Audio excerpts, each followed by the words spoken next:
नमस्कार साथियों। चलिए आज मैंने पहले वीडियो में इससे पहले जो वीडियो बनाया था उसमें मैंने जीन प्याजे के बारे में ए टू जेड सारी जानकारी आपको दी थी। आज हम एक नया टॉपिक लेके आए हैं, नैतिक विकास का सिद्धांत। इन नैतिकता क्या होती है, नैतिक विकास का सिद्धांत क्या है, तो इस विषय पर, नैतिक विषय पर दो मनोवैज्ञानिकों ने काम किया है। कोहलबर्ग जो कि बहुत फेमस है इसलिए, और दूसरा जीन प्याजे। तो इन दोनों मनोवैज्ञानिकों के सिद्धांत के बारे में पढ़ेंगे। जैसा कि आपको पता है कि चाहे सीटेट हो, यूपी टेट हो, वर्ग 3 हो या अन्य स्टेट एग्जाम हो, सबसे ज्यादा फोकस किया जा रहा है जीन प्याजे, कोहलबर्ग और वाइगोत्स्की को। तो हम धीरे धीरे करके इनके बारे में सटीक से सटीक जानकारी आप तक पहुंचा रहे हैं, ताकि आने वाले समय में जो 4 5 6 प्रश्न आपके यहां से आएंगे इन तीनों विषयों से, वो आपके गलत ना हो। तो हमारी वीडियो में लास्ट तक बने रहिएगा और देखिए, पूरा वीडियो देखेंगे तो आप ही ये समझ जाएंगे कि अब क्वेश्चन मेरे इस वीडियो से बाहर नहीं जाएगा। तो एक बार पुनः स्वागत करते हैं आप सभी का अपने YouTube channel class exam notes पर। तो चलिए सबसे पहले जान लेते हैं कि आपको एक सुंदर सी दो तस्वीरें दिख रही होंगी। एक हमारे भारतीय परंपरा को दर्शा रही होगी, एक पाश्चात्य कल्चर को दर्शा रही होगी। तो हमने यहां पर एक शब्द लिखा है कि नैतिकता। तो सबसे पहले तो इस विषय को जान लेना बहुत अत्यंत आवश्यक है कि आखिर ये नैतिकता होती क्या है। तो मैं बोलूं कि नैतिकता क्या है, तो नैतिकता भाई इसको इंग्लिश में तो अपन मोरलिटी बोलेंगे, सभी लोग जानते हैं मोरलिटी बोलेंगे, कोई दिक्कत नहीं है नैतिकता। लेकिन नैतिकता होती क्या है, कभी आपने सोचा है कि नैतिकता क्या होती है? जी हाँ, मैं बता देता हूं। नैतिकता में सिंपल सा, ये कहां पर मैंने एक शब्द लिखे हैं कि समाज की मान्य परंपराएं ही नैतिकता है। जी हाँ, आप जिस समाज में रहते हैं, आज जिस समाज में रहते हैं, आपकी जैसी सोसाइटी है उस क्षेत्र की, उसी में उसमें जो आपकी परंपराएं चल रही हैं, उसमें जो आपकी परंपराएं हैं, जिस मान्य है, तो उसी परंपराओं को क्या कहते हैं? नैतिकता कहते हैं। जैसे मैंने ये दो तस्वीरें क्यों डाली हुई हैं, देखिए। जैसे कि मैंने कहा, भारत में नैतिकता का अर्थ है, भारत में एक परंपरा है कि लड़की शादी के बाद साड़ी पहनेगी। साड़ी पहनना हमारी परंपरा का हिस्सा है, कुछ इस तरीके का, जैसा कि आपको इस तस्वीर में दिख रहा होगा कि हमारे भारत में कुछ इस तरीके की नैतिकता है। लेकिन जैसे ही हम जाएंगे कि भाई, तो वहां पर देखेंगे कि भैया हमारे, जैसे इंग्लैंड जाएंगे, अमेरिका जाएंगे, तो वहां देखिएगा आपको इस तरीके के कपड़ों में मिलेंगे ये लोग, ऐसे भी मिलेंगे। तो मैं ये कह रहा हूं कि इंग्लैंड में ये कोई अलग से चीज नहीं है, ना अमेरिका में है, या अमेरिका के लोग इन पर हंसेंगे नहीं, क्योंकि उनकी सोसाइटी में ऐसा ही कुछ चलता है। लेकिन अगर ये लोग भारत आते हैं तो लोग गौर से देखते हैं, भैया ये कौन है, हैं? कितनी बेकार बहू है, ऐसे घूम रही है। तो यहां बोलेंगे कि भारत के संस्कार हैं और हमारे यहाँ की नैतिकता, हमारे समाज की मान्य परंपरा ये वाली है, और इनके देश में, इनकी समाज में मान्य परंपराएं जो है ये चल रही हैं।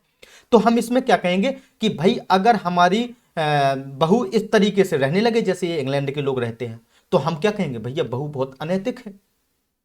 समझ गए? और ये लोग भारत में ऐसे रहने लगेंगे तो पूरे देश लोग इसे देख के हंसेंगे, क्योंकि वहां पर ये अनैतिकता है, ऐसे कोई रहते ही नहीं है। तो आप समझ गए होंगे कि हमारे समाज में जो परंपराएं चलती हैं उसी को नैतिकता कहते हैं। बेसिक से पॉइंट और बता देता हूं आपको, नैतिकता होती क्या है। जैसे कि अपने ही यहां देश में दो प्रकार के लोग रहते हैं, जैसे कि दो धर्म है अलग अलग, हिंदू धर्म और मुस्लिम धर्म। तो हिंदू धर्म में क्या किया जाता है? पैर छुए जाते हैं। ये हमारी नैतिकता है कि हिंदू धर्म में पैर छुए जाते हैं। मुस्लिम धर्म की नैतिकता है कि दुआ सलाम किया जाता है, पैर नहीं छुए जाते हैं। समझ गए ना? ये दोनों दोनों। तो भाई, अगर मुस्लिम समाज के जो है वो किसी के पैर छूने लगे, तो ये समाज के बोल देंगे भैया आप लोग अनैतिक हो गए हो, मतलब समाज की परंपराओं को लेकर नहीं चल रहे हो, अनैतिक हो। और हिंदू धर्म के लड़के अगर अपने फूफा जी के पैर नहीं छुएंगे तो इनसे भी लोग कहेंगे भैया आप तो अनैतिक हो गए, दुआ सलाम करने लगे हो। समझ गए? तो हमारी समाज में जो परंपराएं मान्य होती हैं वही हमारी नैतिकता होती हैं, और कुछ नहीं है नैतिकता। क्लियर हो गया होगा आई थिंक, कि बेहतर तरीके से समझ गए होंगे कि मोरलिटी शब्द क्या होता है। चलिए आगे चलते हैं। तो इन दोनों विषयों पर, एक नैतिकता का ये वाला विषय है जो आपका मैंने बताया कि नैतिकता पर होता क्या है। तो नैतिकता विषय पर दो व्यक्ति बहुत ज्यादा काम करेंगे। एक तो आपका प्याजे, एक प्याजे महोदय हैं, और एक आपके कोहलबर्ग महोदय हैं, कोहलबर्ग महोदय।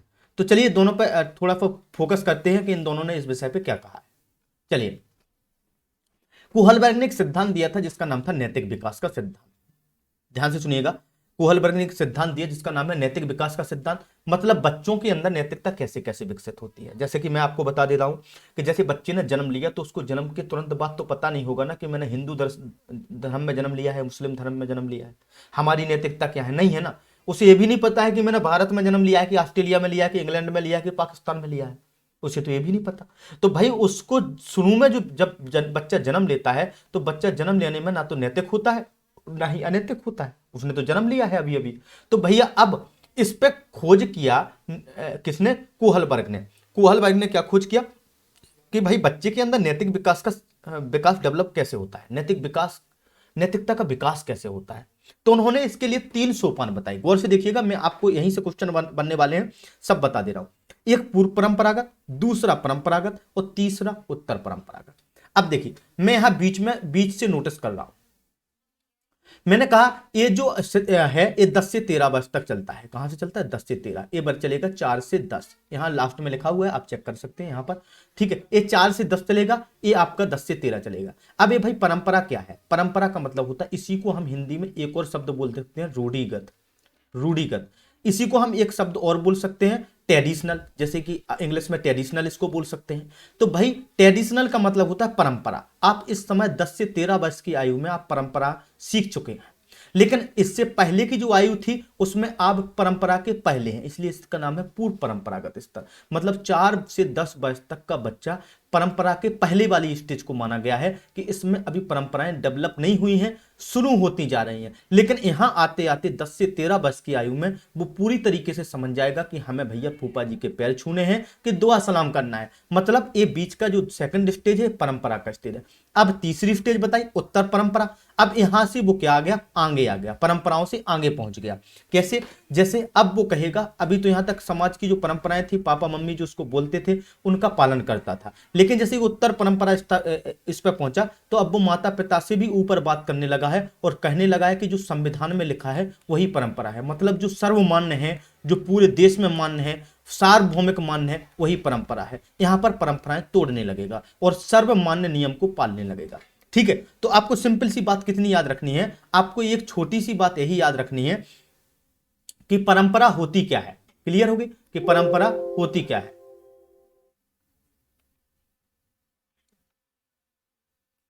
थोड़ा सा डिस्टर्ब हुआ था, अब मैं बताती हूं। क्लियर हो गया ना आपको कि परंपरा होती क्या है? अब मैं यहां पर बता दूं कि देखिए अवस्था को क्या बोला जाता है। पूर्व परंपरागत अवस्था को प्रोक नैतिकता भी बोला जा सकता है। क्या बोला जा सकता है? प्रोक नैतिकता। ठीक है, इसमें क्या होता है, इसकी इस तरह की विशेष उन्मुखीकरण क्या होता है, कैसे बच्चा कार्य करता है? आत्म केंद्रित होता है। आत्म केंद्रित का मतलब यह है कि वो स्वयं के निर्णय मानेगा, स्वयं पर केंद्रित करेगा, स्वयं की चीजें अच्छी होंगी, स्वयं के विचार अच्छे होंगे, यही सोचने की करेगा, बात करेगा कि मैं स्वयं में अच्छा हूं। दंड तथा आज्ञा पालन अभिमुखता, इसका तात्पर्य यह है कि जब उससे आप बोलोगे कि फूफा जी आए हैं तो यहां फूफा जी के पैर नहीं छुएगा, क्योंकि वो नैतिकता नहीं जानता है। तो आप कहोगे कि जूते मारेंगे अगर फूफा जी के पैर नहीं छुए, मतलब दंड का डर लगेगा, तभी वो आज्ञा पालन करेगा। क्लियर हो गया होगा कि जो एक पूर्व नैतिकता का 4 से 10 वर्ष तक का स्टेज है, यहां अभी वो नैतिकता नहीं जानता है, सीख रहा है। तो यहां पर दंड और आज्ञा पालन ये दोनों साथ चलेंगे कि जब उसको आप दंड देने का भय दिखाओगे तब वो नैतिकता सीखेगा। तीसरा पॉइंट, यांत्रिक सापेक्षिक या स्वरुचि अभिमुखता। स्वरुचि का मतलब होता है जिसमें उसकी रुचि होती है वह कार्य करता है, और सापेक्षिक अभिमुखता का मतलब होता है कि वस्तु के बदले वस्तु। मतलब इस उम्र में आपने देखा होगा कि बच्चे आपस में, चाहे मम्मी हो चाहे पापा हो, यही कहते हैं कि अगर आपको गाड़ी की चाबी चाहिए तो आप बदले में मुझे 10 रुपए दो। यहां सापेक्षवादी उन्मुखता चलेगी। ऐसे सैम क्या करता है, जब स्कूल जाता है तो वहां पर टिफिन में जो खाना लेके जाएगा 4 से 10 वर्ष की आयु में, तो अपने साथ वाले बच्चों से, साथियों से बोलेगा कि भाई आपको अगर हमारे पराठे खाने हैं तो बदले में आप अपना बिस्किट खिलाओ। मतलब इस उम्र में क्या चलेगा, इस उम्र में सापेक्षिक अभिमुखता चलेगी, यांत्रिक या सापेक्षिक अभिमुखता चलेगी, स्वरुचि अभिमुखता चलेगी। तो यहां से क्वेश्चन ये पूछा जाएगा कि यांत्रिक या सापेक्ष या स्वरुचि अभिमुखता किस नैतिक विकास के किस सिद्धांत की अवस्था है? तो आपको लगाना है पूर्व परंपरागत अवस्था। ध्यान रखना कि दंड तथा आज्ञा पालन अभी परंपरा नहीं सीख रहा है, तो पहली वाली स्टेज है पूर्व परंपरागत। आत्म केंद्रित भी है इस अवस्था में। आप देखिए यहां पर प्रमुख संबंध किससे है? दंड के बचाव से। इसका दंड से बचने के लिए संबंध क्या है इसका? दंड के। यहां से भी क्वेश्चन पूछेगा कि इस दंड तथा आज्ञा पालन अभिमुखता का संबंध किससे है? तो दंड से बचाव के लिए। जब अब उसको लगेगा कि फूफा जी के पैर छू लेने दूं, नहीं तो सच में मम्मी डंडे मारेंगी, तो ये दंड से बचाव के लिए वो करेगा। 100 लाभ का मतलब यहां पर है कि जब उसे लाभ होगा तो 100 लाभ व्यवहार करेगा। मैंने बोला था ना कि आप पराठे दोगे तभी वो बिस्किट देगा, मतलब 100 लाभ की बात करेगा कि आपकी हम गाड़ी की चाबी क्यों दें, आपकी दुकान से मम्मी सौदा क्यों लाएं, आप मुझे क्या दे रही हैं। तो यहां क्या करता है कि जब मम्मी से बोलेगा कि दुकान से चाय पत्ती लेने जाना है तो 10 नहीं 20 रुपए दीजिए, 10 रुपए की अपना बिस्कुट लेके आऊंगा मैं। तो यही होता है 100 लाभ व्यवहार करता है। ये 4 से 10 वर्ष तक चलती है। दूसरी बात करेंगे परंपरागत स्तर की। अब मैंने यहां बोला था कि 10 से 13 वर्ष तो इसकी आयु है। अब भैया ये 10 से 13 वर्ष में बच्चा परंपराएं जानने लगता है और क्या करता है, बिल्कुल नैतिकता के साथ चलता है। यहां पर एक नियम लागू होगा कि यहां पर नियम क्या लागू होगा, गुड गर्ल और गुड बॉय। देखिए मैं यहां पर बताता हूं कि यहां पर जो चलेगा वो गुड गर्ल और गुड बॉय का नियम चलेगा।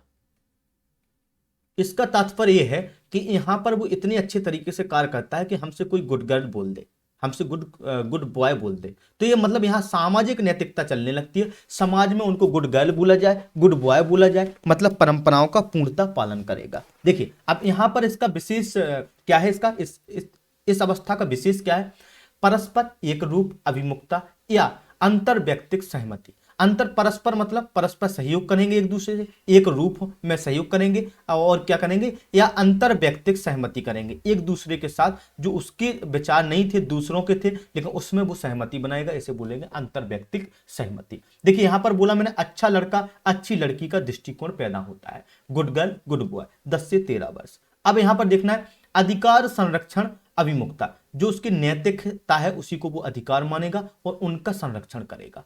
अब नैतिकता की अवस्था चल रही है, यहां पर देखो लिखा है ट्रेडिशनल अवस्था, ट्रेडिशनल के पहले की अवस्था, ट्रेडिशनल के बाद की अवस्था। तो यहां पर अधिकारों का क्या करेगा, संरक्षण करेगा, या प्रभुत्व या सामाजिक क्रम संपोषण उन्मुखी होता है। ये जो होता है कि समाज में जो अच्छे लोग होते हैं उनका प्रभुत्व होता है, उनकी बात मानता है, सामाजिक क्रम से चलता है, जो समाज का क्रम होता है उसी क्रम को संपोषण करता है और उसी की ओर उन्मुख होता है, उसी अनुसार वो चलता है। इसको बोला गया है प्रभुत्व या सामाजिक क्रम संपोषण उन्मुखीकरण। ठीक है, इसमें क्या होता है, कानून व्यवस्था की नैतिकता रहती है, जो उसकी समाज में कानून व्यवस्था है उसको मानेगा। तो ये सीटेट 2014 में यहां से क्वेश्चन आया हुआ है कि कानून व्यवस्था की नैतिकता किस चरण की विशेषता है, तो परंपरागत चरण की विशेषता है। या अच्छा लड़का अच्छा लड़की किसके दृष्टिकोण है, ये 16 में आया था, तो ये परंपरागत स्टेज की बात हो गई है। अगर वो 16 व्यवहार की बात करें या दंड के बचाव की बात करें तब आपको पूर्व पे जाना है, दंड जहां भी लगे आपको पूर्व पे जाना है, यांत्रिक सापेक्षवादी बात होगी तब भी पूर्व पे जाना है, आत्म केंद्रित की बात करें तब भी पूर्व पे जाना है। ठीक है, यहां पर जब वो अधिकार संरक्षण की बात होने लगेगी,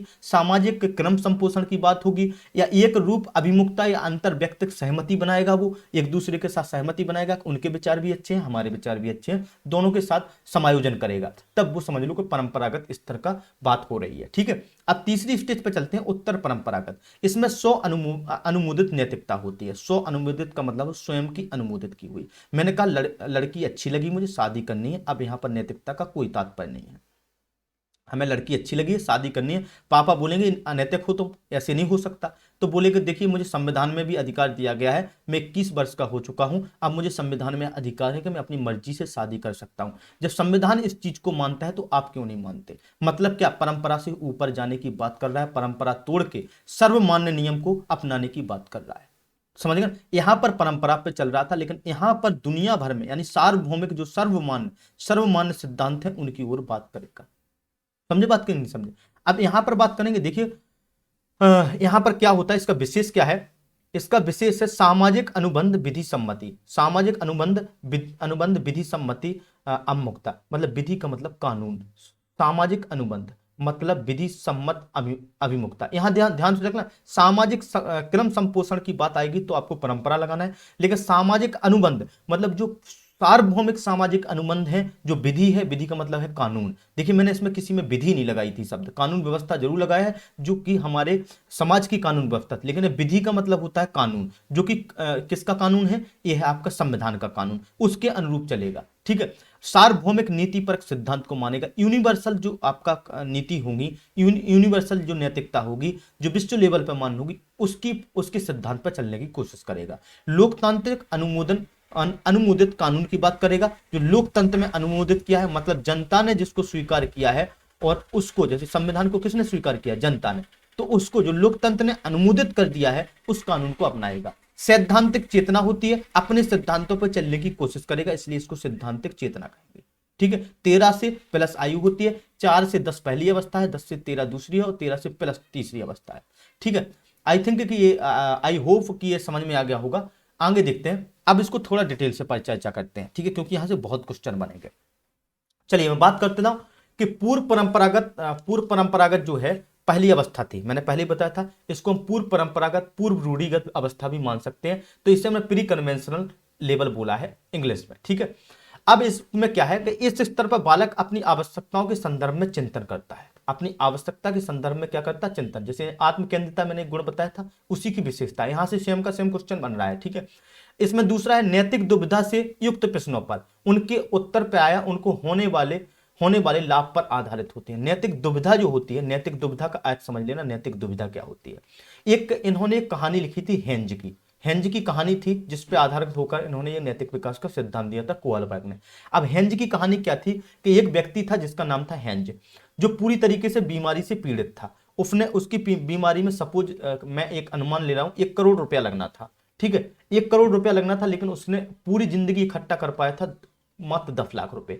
अब उसको इसमें जिंदा रहने के लिए 90 लाख की जरूरत थी। उसने सभी से भीख भी मांग ली, दया के लिए वो वहां मेडिकल भी गया, डॉक्टर से भी दया मांगी, प्रधानमंत्री से भी दया मांगी, वहां की शासन व्यवस्था से भी दया मांगी, लेकिन किसी ने उसको लाभ नहीं दिया या उसकी मदद नहीं की। हेंज की कहानी बता रहा हूं। तो इसने क्या किया था कि हेंज ने क्या किया, फिर वो मजबूर हो गया कि अपने बच्चे की या शायद उसका बच्चा बीमार था, तो अपने बच्चे की जान बचाने के लिए उसे चोरी का रास्ता अपनाना पड़ा और उस दवाई के स्टोर में घुस गया और उस दवाई को उसने चुरा लिया। अब ये बताइए कि आप इसे नैतिकता कहेंगे या नहीं कहेंगे। वैसे तो समाज में बोलेंगे कि नैतिकता क्या होती है, चोरी करना अनैतिकता होती है, लेकिन आप क्या कहेंगे? आप भी एक बार सोचेंगे कि नहीं उसने सही किया है। तो इसे बोलते हैं नैतिक दुविधा। क्या बोलते हैं? नैतिक दुविधा। इस चरण को क्या बोलेंगे? नैतिक दुविधा। कि अब मैं दुविधा में हूं कि ये सही है कि गलत है, इसको बोलेंगे नैतिक दुविधा। तो यहां पर भी मैं बात करूंगा कि नैतिक दुविधा से युक्त प्रश्न कि सही है या गलत होने वाले लाभ पर आधारित होते हैं। उसे लाभ दिखेगा वहीं पर वो काम करेगा, चाहे वो गलत हो या सही हो, इस उम्र के बच्चे। क्योंकि मैंने बोला पूर्व परंपरागत स्तर है, तो नैतिक दुविधा में वो लाभ देखेगा। ठीक है, अब ध्यान से सुनना, इस स्तर में नैतिक कार्य अच्छे या बुरे कार्यों में निहित होते हैं। अच्छे और बुरे कार्यों में निहित होते हैं, ना कि अच्छे बुरे व्यक्ति में। इस उम्र में बच्चों को अपन यही बोलते हैं कि आपने कार्य अच्छा किया है या बुरा किया है, ना कि आप ये बोलते हैं कि बुरे व्यक्ति हो या अच्छे व्यक्ति हो। आप हमेशा बोलते हैं कि बैड हैबिट्स मतलब आपकी हैबिट गलत है। आप उसको बैड बच्चा नहीं बोलते, गलत बच्चा नहीं बोलते, आप उसको बोलते हैं ये गलत आदत है, इसको सुधारिए और सही आदत में कन्वर्ट कीजिए। ठीक है ना। तो इस पॉइंट को याद रखना कि इस स्तर में नैतिक कार्य अच्छे या बुरे कार्यों में निहित होते हैं। अच्छे या बुरे कार्य होते हैं, ना कि अच्छे बुरे व्यक्ति होते हैं। क्लियर। अब यहां पर देखिए, इस स्तर में होने वाले विकास को निम्नांकित 3 उपसोपानों में विभक्त किया गया है। 3 इसके उपसोपान है पहले वाले के। देखिए, आत्मकेंद्रिता, दंड तथा आज्ञापालन अभिमुखता और यांत्रिक सापेक्षवादी अभिमुखता। इन तीनों के बारे में मैं पिछले वहां पर बता चुका हूं शॉर्ट में। अब इस पर देख लीजिए, आत्मकेंद्रिता क्या कहलाती है। इस स्तर पर बालकों में अपनी इच्छा उसकी जो इच्छा होगी या नहीं होगी इच्छा, वही काम करेगा। पसंद और नापसंद स्वयं की होती है। अगर उसे काम पसंद होगा तो करेगा, नहीं पसंद होगा नहीं करेगा। कोई भी कितना भी बोल दे, नहीं करेगा। से अलग हटकर नियमों अथवा दायित्वों का कोई विचार नहीं होता। मतलब वो अपनी इच्छा और अनिच्छा पे चलेगा, अपनी पसंद और नापसंद पे चलेगा, उससे अलग हटकर नियमों अथवा दायित्वों पर काम नहीं करेगा। इसी को बोलते हैं आत्मकेंद्रिता। यहां से प्रश्न आएगा आपका। ठीक है, ये और आ भी चुका है, तो इसको याद रखिएगा। दंड और आज्ञापालन अभिमुखता का मतलब क्या है? इस सोपान में बालक बड़े अथवा अधिकार संपन्न व्यक्तियों द्वारा दिए जाने वाले दंड से बचने के लिए चिंतित रहते हैं। मैंने कहा अधिकार संपन्न व्यक्तियों द्वारा दिए जाने वाले दंड से बचने के लिए चिंतित रहते हैं। कोई मुझे मारे नहीं, पीटे नहीं, मुझे ये कार्य करना चाहिए। समझ गए ना बात को। तो वो क्या करता है कि वो बात मानता है सबकी, और उस बात के पर वो बात को मान के वो उसमें नैतिकता सीखता है। समझ गए ना। तो दंड तथा आज्ञा पालन अभिमुखता पूर्व परंपरागत स्तर की बात हो गई। ठीक है, अब इसको बोलेंगे यांत्रिक सापेक्षिक अभिमुखता। इसको बोलेंगे इस सोपान में बालक अपनी आवश्यकताओं की पूर्ति तब करना चाहता है जब उनकी पूर्ति कर सकने में समर्थ होता है। जैसे अगर उसकी इच्छा है बिस्किट खाने की, तो भैया वो समर्थ नहीं है कुछ देने के लिए, तब वो बिस्किट नहीं ले पाएगा।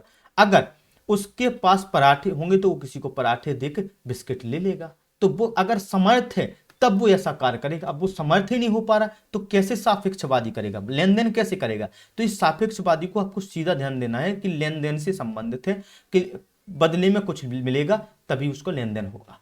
ठीक है, आगे की बात करते हैं दूसरे स्तर की, परंपरागत स्तर। इसको भी मैंने बोला नैतिक विकास के परंपरागत स्तर पर नैतिक मूल्य अच्छे या बुरे कार्यों में करने में निहित होते हैं, अच्छे बुरे कार्यों में निहित हो जाते हैं। ठीक है, यहाँ पर बालक बाह्य सामाजिक उपेक्षाओं को पूरा करने में रुचि लेता है। बाह्य सामाजिक उपेक्षा का मतलब क्या है, उसने अगर किसी ने समाज ने बोल दिया कि लड़का पढ़ता नहीं है, अनैतिक है, तो वो उसको सुधारेगा, पढ़ने की कोशिश करेगा कि ताकि समाज उसको अच्छा कहने लगे। मैंने अभी बोला था ना गुड गर्ल और good boy, good girl good boy के बारे में बोला था ना हमने कि गर्ल और बॉय जो ये बोलेगा गुड गर्ल है कि गुड बॉय है, वो कब बोलेगा, जब वो समाज की अपेक्षाएं जो है समाज को वो पूरा करेगा, तभी तो गुड गर्ल गुड बॉय बोलेगा उन्हें। ठीक है ना, तो ये परंपरा के अंदर ही करेगा ना ये कार्य। बस समझ में आ गई। तो यहां से क्वेश्चन सीधा सीधा आया हुआ है कि बालक बाह्य सामाजिक अपेक्षाओं को पूरा करने में रुचि लेते हैं, एक किस अवस्था का विशेषता है। तो आपको लगाना है ये परंपरागत यानी ट्रेडिशनल स्तर की विशेषता है। क्लियर, इसको भी दो भागों में बांटा, परस्पर एक रूप अभिमुखता, इसको याद रखना है कि परस्पर एक रूप अभिमुखता। इसका मतलब है कि इस सोपान में बालक अच्छा बनकर अन्य व्यक्तियों से प्रशंसा प्राप्त करना चाहता है, मतलब परस्पर एक रूप, प्रशंसा पाने की इच्छा। समझ गए, एक रूप मतलब जैसे सब लोग हैं वैसे ही बनना चाहता है, जैसे सब लोग हैं वैसे बनना चाहता है। तो एक रूप से आपको याद हो जाएगा कि सबकी जैसा बनना चाहेगा तो नैतिकता होगी उसके अंदर, तो ये नैतिकता वाला स्तर है। नैतिकता यहां पर एक रूप, पिछली वाली अवस्था में एक रूप बनने की बात वो नहीं कर रहा था, तो ये परस्पर एक रूप अभिमुखता जो है वो परंपरागत स्तर की बात हो गई। दूसरा, इस सोपान में बालक दूसरे व्यक्तियों के भाव इरादों का ध्यान में रखने की आवश्यकता के प्रति सजग रहते हैं। आवश्यकता के प्रति क्या रहते हैं, सजग। मैंने बोला दूसरे व्यक्तियों के भाव और इरादों का ध्यान रखने की आवश्यकता, कि हमें अपने माता पिता के इरादे और भावों का ख्याल रखना चाहिए, फीलिंग्स का ख्याल रखना चाहिए, अपने बड़े भाई की फीलिंग का ख्याल रखना चाहिए। ये किस अवस्था में होगा, तो जाहिर सी बात है जब ऐसी बात होगी तो आप लगाना, ये तो परंपरा की बात हो रही है, मतलब बच्चे में परंपरा आ गई है, 10 से 13 वर्ष की बात हो रही है, सेकंड स्टेज की बात हो रही है। पहले में तो परंपरा थी नहीं, दूसरे में आई थी, तीसरे में परंपरा से ऊपर चला गया था। ठीक है, अब तीसरा इसका पॉइंट है, इस सोपान पर सहयोग को व्यक्ति के सर्वोत्तम आचरण के रूप में स्वीकार किया जाता है। सर्वोत्तम आचरण मतलब नैतिकता, आचरण का मतलब भी नैतिकता है, तो सर्वोत्तम नैतिकता कब होगी, इसी सोपान में। अधिकार संरक्षण अभिमुखता, अधिकार संरक्षण मैंने पहले ही बताया था कि अधिकार विधि संरक्षण की बात हो जाए तो आप तीसरी स्टेज पे जाना, और अधिकार संरक्षण अभिमुखता की बात हुई तो समझ लो कि समाज की मान्य जो नियम कानून है, जो हमारे दादा परदादा दाई परदाई ने बनाए हैं, लड़की घूंघट घालेगी, ससुराल में जाएगी, वो साड़ी पहनेगी, उस अधिकार का संरक्षण यहाँ करेगी। वो छोटी में तो नहीं कर रही थी, लेकिन यहाँ करेगी इस अवस्था में। ठीक है, इस सोपान में बालक सामाजिक दृष्टि से ये स्वीकृत नियमों तथा दायित्वों के अनुरूप कार्य करने की भावना से प्रोत्साहित होते हैं। सामाजिक नियम, देखो मैंने कहा सामाजिक दृष्टि से स्वीकृत है जो नियम तथा दायित्व, जो दायित्व आपको समाज ने दिए हैं, इस समाज ने बोला है कि भैया आपको ऐसा कार्य नहीं करना है, हमारे समाज के लिए गलत है, आपको लड़की के पीछे नहीं जाना है, ये हमारे यहाँ अनैतिकता है, फिर भी आप जा रहे हो तो आपको बैड बॉय बोला जाएगा, अगर आप लड़की के पीछे जा रहे हो तो बैड गर्ल बोला जाएगा। तो मतलब अपनी स्वीकृत दृष्टि क्या है, समाज की दृष्टि से स्वीकृत नियम क्या है, स्वीकृत नियम यही है कि आपको ध्यान में रखना कि हमारी समाज क्या चाहती है, तभी आप परंपरा पर चल रहे हैं। ठीक है, अनुरूप कार्य करने की बात करेगा। इस सोपान में बालक के विचार में नैतिकता का आधार सामाजिक व्यवस्था होता है। नैतिकता का आधार क्या होता है, समाज की व्यवस्था। देखिए मैंने इसको अंडरलाइन किया कि समाज की व्यवस्था ही नैतिकता है।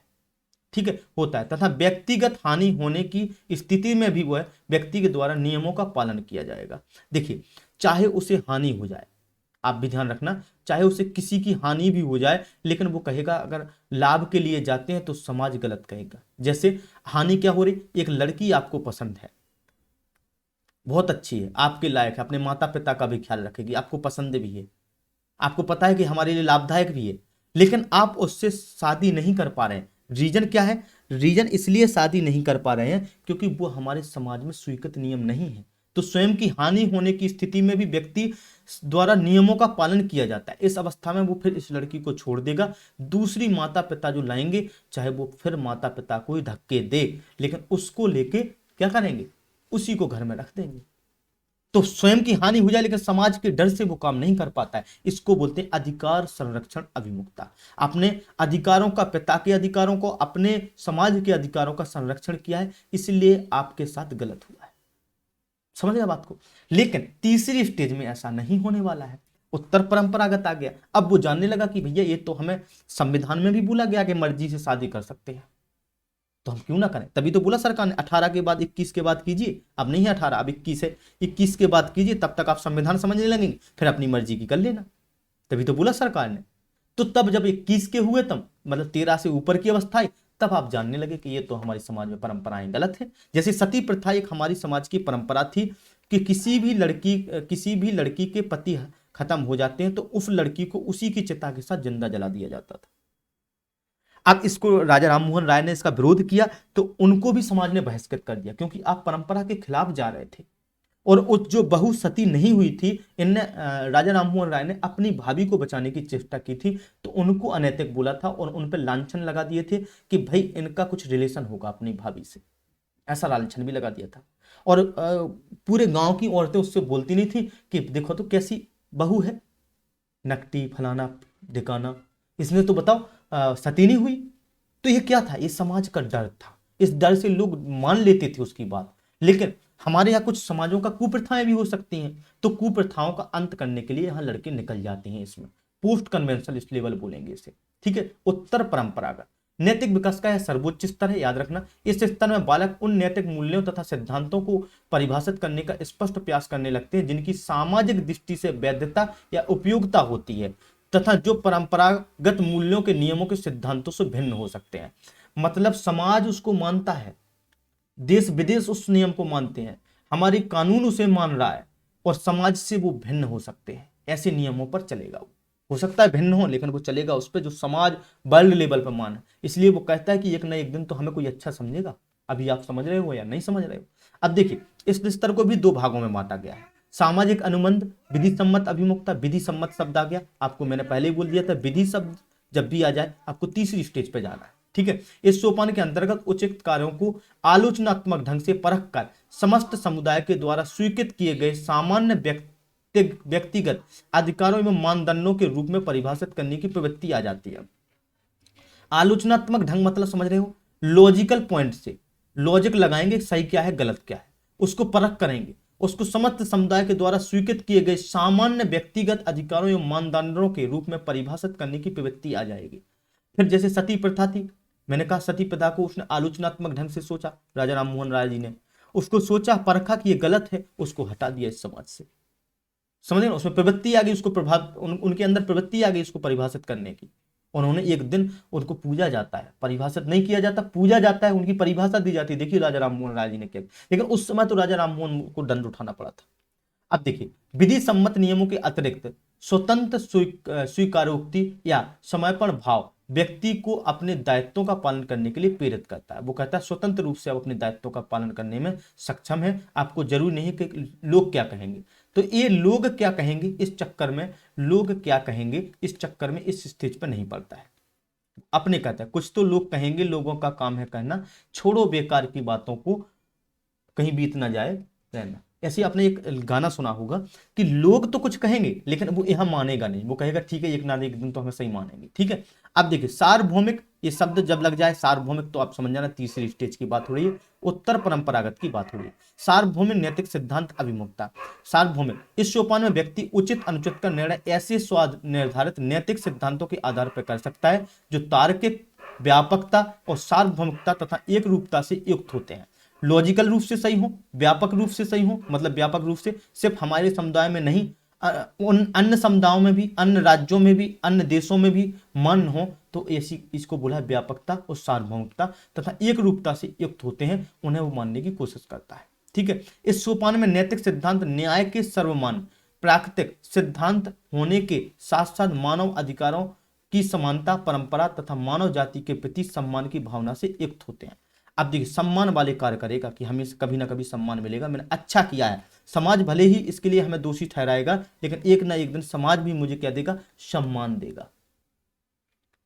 क्लियर बात। तो ये थी हमारा तीसरा। अब देखते हैं कोहलबर्ग के नैतिक विकास के सिद्धांत में कुछ पॉइंट जो आपकी परीक्षा में आए हैं उनको भी ध्यान में दे लेते हैं।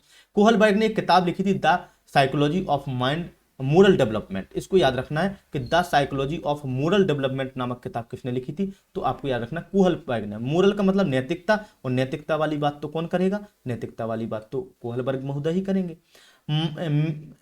Meaning and measurement of moral development, देखिए एक और मोरल शब्द आ गया, मोरल डेवलपमेंट 1981 में किताब लिखी थी इन्होंने। The philosophy of moral development 1981 में लिखी थी। इस सिद्धांत का आधार 10 से 16 वर्ष के बालकों का अध्ययन एवं कई प्रकार की नैतिक दुविधाओं वाली कहानियों से होता है। प्रसिद्ध कथा हैज की कथा थी, जो मैंने आपको बताई थी कि उसने चोरी की थी, तो याद रखना वो किसकी कथा थी, ये भी क्वेश्चन आ चुका है कि कोहलबर्ग की कथा का नाम क्या है, हैज की दुविधा। ये कथा लिखी थी इन्होंने जो बहुत फेमस हुई थी, इसी के आधार पर इन्होंने मोरलिटी निकाली थी। ठीक है, कोहलबर्ग का नैतिक विकास का सिद्धांत नैतिक दुविधा पर किए गए उसके साक्षात्कारों पर आधारित है। ये कई एग्जाम में आ चुका है कि कोहलबर्ग का नैतिक विकास का सिद्धांत नैतिक दुविधा, याद रखना, नैतिक दुविधा पर किए गए उसके साक्षात्कारों पर आधारित है। हैज की जो दुविधा थी इसी पे उन्होंने साक्षात्कार किए थे, बहुत सारे बच्चों के उसने साक्षात्कार लिए, बच्चों को बुलाते थे, उससे पूछते थे कि क्या चोरी करना गलत है या सही है, तो कई लोग बोलते गलत है, फिर भी गलत है, हमें समाज के हिसाब से चलना चाहिए। तो जो उस उम्र के परंपरा उम्र के बच्चे थे वो बोलते थे गलत है, जो उत्तर परंपरा वाले थे वो कहते थे सही है। समझ गया ना बात को। तो जो नैतिक दुविधा पे आधारित प्रश्न उन्होंने किए थे वो उसके साक्षात्कार किया, उस पर आधारित कोहलबर्ग का नैतिक विकास का सिद्धांत है, याद रखना हैज की कथा है वो। कोहलबर्ग के सिद्धांत के योगदान में के रूप में माना जाता है। उनके सिद्धांत ने संज्ञानात्मक परिपक्वता और नैतिक परिपक्वता के बीच एक सहयोग का समर्थन किया है। ध्यान रखना, संज्ञानात्मक यानी दिमाग की परिपक्वता, नैतिकता कहाँ होती है, दिमाग से, तो इसको एक पुल कहा जाता है, संज्ञानात्मक विकास और परिपक्वता, नैतिक परिपक्वता के बीच का पुल कहा है इस सिद्धांत को। तो ऐसे याद रख लेना कि उनके सिद्धांत को संज्ञानात्मक परिपक्वता और नैतिक परिपक्वता के बीच एक सहयोग का समर्थन किया गया है। ठीक है, ये सीटेट 2018 में आया था। एक बच्चा तर्क प्रस्तुत करता है कि हिंज की दवाई की चोरी नहीं करनी चाहिए थी, वह दवाई जो उसकी पत्नी की जान बचाने के लिए जरूरी थी। हाँ, उसकी पत्नी बीमार थी और पत्नी को बचाने के लिए उसने ऐसा किया था, के लिए जरूरी है, क्योंकि यदि वह ऐसा करता है तो पकड़ा जाएगा और जेल भी भेज दिया जाएगा। कोहलबर्ग के अनुसार वह बच्चा है नैतिक समझ की दंड एवं आज्ञा पालन अभिविन्यास अवस्था के अंतर्गत। अब उसने क्या कहा, देखिए ऐसे क्वेश्चन बनेंगे कि अगर वो पकड़ा जाएगा तो जेल भेज दिया जाएगा। जेल भेजना क्या है, दंड, तो दंड की बात कर रहा है, मतलब डर है उसके अंदर, तो कौन सी अवस्था है, पूर्व परंपरागत। अब ध्यान रखना, यहीं पर आपके क्वेश्चन आप सही से लगा लेंगे, जेल भेजना, दंड देना, दंड का मतलब पूर्व परंपरागत। अगर वो कहता कि गलत है, समाज की दृष्टि से गलत है, तो समझ जाते परंपरागत, दूसरी स्टेज की बात कर रहा है। अगर वो कहता बिल्कुल सही है, जो होता देखा जाएगा, क्योंकि वह उसकी पत्नी की जान बचाने के लिए जरूरी है, तो समझ जा उत्तर परंपरागत की बात कर रहा है।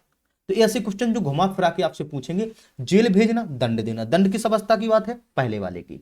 अगर वो कहता गलत है समाज की दृष्टि से, तो दूसरी अवस्था की बात थी, भाई सब नियम कानून मान रहे हैं समाज के। अगर वो कहता है बिल्कुल गलत नहीं है, हम तो पुलिस में भी गोली मार देते, फला ढेका, तो समझ जा उत्तर परंपरागत की बात कर रहा है कि चोरी करना अपनी पत्नी की जान बचाने से कहीं ज्यादा है, समझे, चोरी करना ज्यादा जरूरी है। ठीक है, तो नैतिक समझ की दंड एवं आज्ञा पालन अभिविन्यास अवस्था के अंतर्गत आता है। देखिए मैंने बता दिया।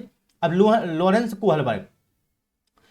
कोहलबर्ग के द्वारा प्रस्तावित नैतिक विकास का की अवस्था कौन सी है, एक नैतिक विकास की अवस्था कौन सी है, तो देखिए सामाजिक अनुबंध अभिविन्यास कौन सी है, कोहलबर्ग के द्वारा प्रस्तावित नैतिक विकास की एक व्यवस्था है सामाजिक अनुबंध अभिविन्यास। तो ऐसे ऑप्शन पूछेगा जिसमें एक उससे रिलेटेड एक चीज डाल देगा, तो आप याद रखना कि ये कौन सी हो सकती है। ठीक है, कोहलबर्ग का सिद्धांत एक बालक के विकास की व्याख्या करता है, नैतिक विकास की व्याख्या करता है। यूपी असिस्टेंट टीचर में आया था। कोहलबर्ग के नैतिक अनुसार नैतिकता बाह्य कारकों द्वारा निर्धारित होती है पारंपरिक अवस्था में। ध्यान रखना, कोहलबर्ग के अनुसार नैतिकता बाह्य कारकों द्वारा निर्धारित होती है पारंपरिक अवस्था में।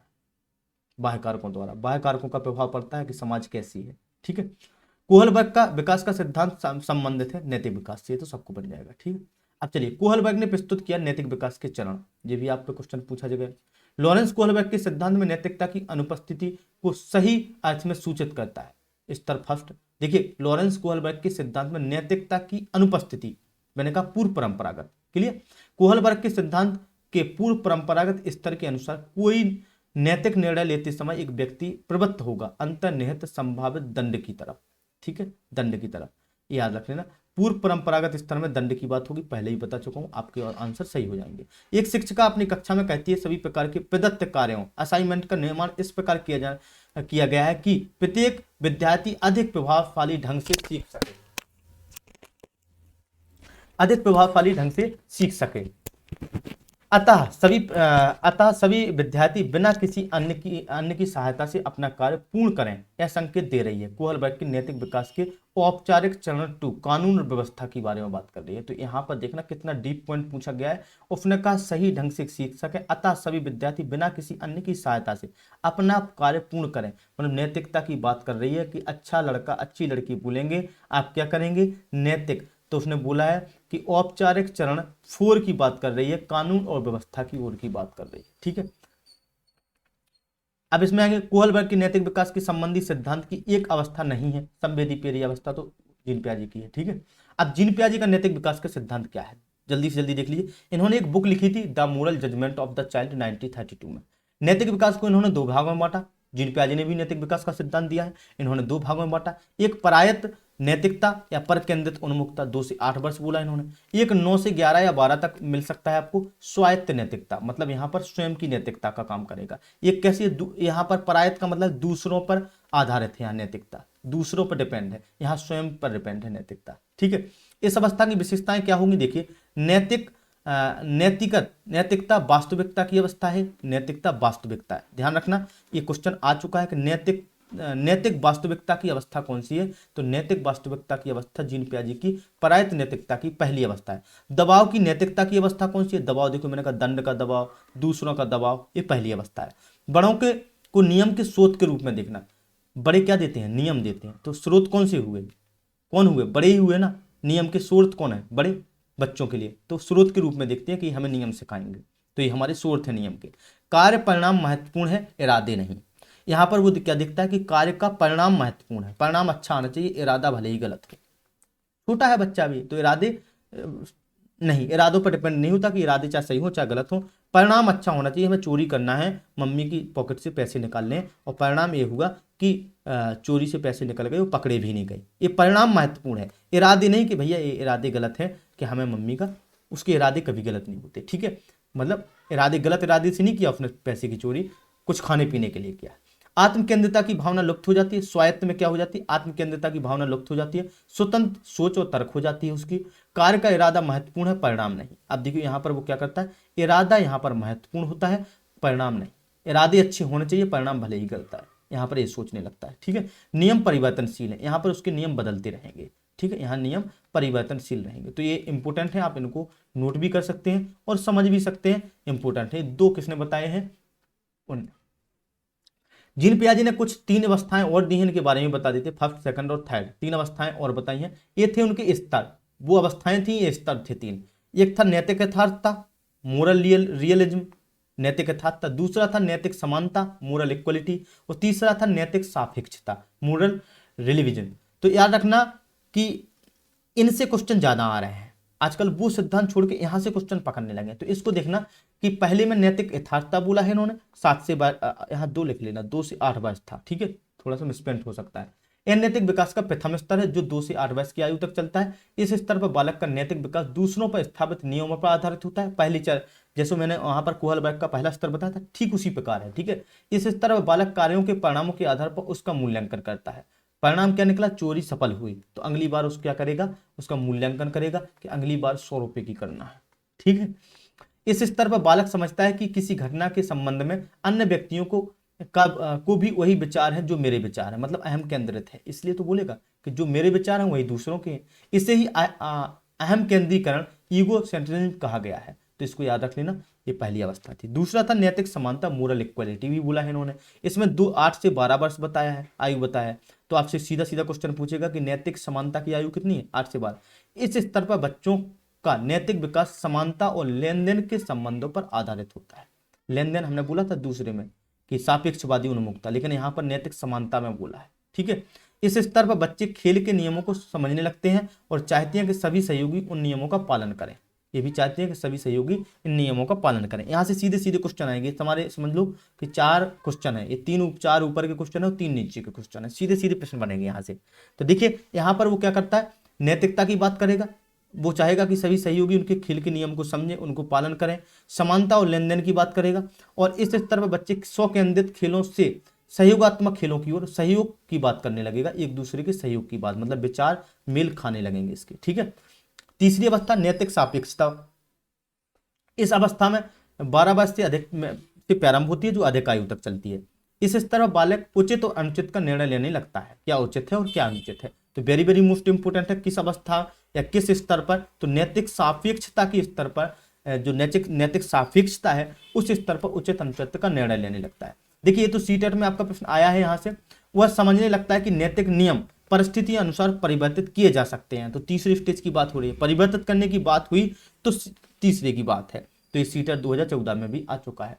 तो याद रखना, पियाजे ने जो विकास के 3 स्तर बताए और 2 अवस्थाएं बताई, इनको आप लिख लेना। और आई थिंक कि आपको हमारा वीडियो बहुत अच्छा लगा होगा। इसका आपको मैं पीडीएफ भी, इसका पीडीएफ आपको हम ऐप पर प्रोवाइड करा देंगे। और बहुत मेहनत लगती है एक वीडियो बनाने में, तो आप लोग अगर नए हैं तो सब्सक्राइब कर लें, और पुराने हैं तो लाइक कर दें, शेयर कर दें। और जय हिंद लगाते हैं, जय भारत लगाते हैं। अगर कोई दिक्कत आती है तो कमेंट बॉक्स में डालिएगा, हम बिल्कुल कोशिश करेंगे उसको सॉल्व करने की। लेकिन एक बात याद रखिएगा कि जीन पियाजे कोहलबर्ग ये दोनों बहुत इंपॉर्टेंट हैं, और इनको जितनी बार देख सको, जब तक कि पॉइंट क्लियर ना हो जाए तब तक आप देखते रहिए जीन पियाजे और कोहलबर्ग को, ठीक है। और जो भी हमसे नया जुड़ना चाहता है वो हमारे नंबर पर संपर्क कर सकता है। आपको ऐप से जुड़ने के लिए वहाँ पर प्रैक्टिस सीरीज शुरू हो रही है, तो प्रैक्टिस सीरीज अगर करनी है, इसके प्रैक्टिस सीरीज अगर लगाना है, इसका नोट्स चाहिए, तो आपको हमारे ऐप से जुड़ना पड़ेगा। और ऐप के लिए हम मात्र आपसे 299 रुपये गुरु दक्षिणा लेते हैं। तो धन्यवाद, जो कि हमारी मेहनत के सामने ना के बराबर है, क्योंकि आप अगर एक बुक भी लेंगे तो आपके 300-400 रुपये खर्च हो जाएंगे। तो इसलिए मैं मेहनत करता हूँ ताकि एक भी नंबर आपका बाहर नहीं जाए। तो लाइक करें, सब्सक्राइब करें, शेयर करें। जय हिंद, जय भारत। बताइएगा वीडियो कैसा लगा।